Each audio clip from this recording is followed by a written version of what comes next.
Greetings, giving thanks. Rod supports the headline.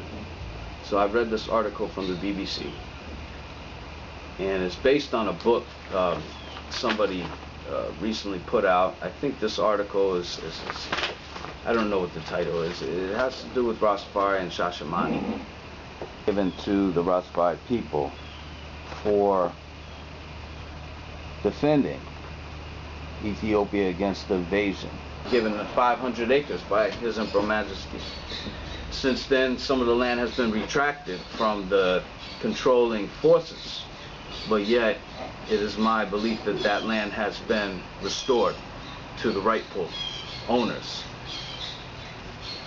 So I'm going to go over this article because there's a lot of myths that this woman that declares herself to be some kind of a British expert on Rastafari is stating. We have ancient statutes. We have guides, commandments, and we must follow them. We also have an order, and yet if we have imposing forces, then how long will we stand? Foundation is based on laws, just as the Babylonians claim that their foundation is based on laws, but they can never carry on the original tradition. They always have to manipulate and scheme and twist so that they come out with their outcome that they desire. The law is what stands. The law is what keeps us together. So this right here is a lie. We have to call them out. So first thing the BBC says is that the continent that their ancestors left enslaved ships long ago. Own descendants were stolen off of their land, had that reality inflicted upon them. Would you just say they left? Back to Africa is treated as synonymous with back to Ethiopia, which is not true. Back to Africa signifies a physical characteristic that somebody wants to re-identify with.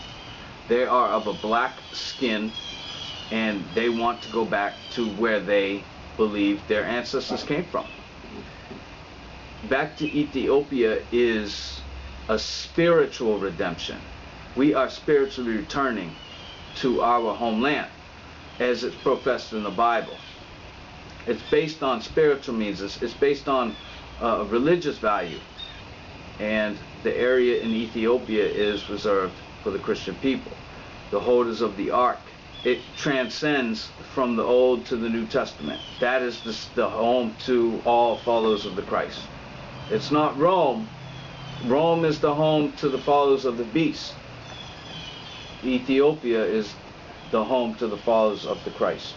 Ras McConan is a black man. His mother was perhaps of another ethnicity. So you're gonna tell me that he wanted to have only a certain race or a certain skin or a certain color to thrive within his borders?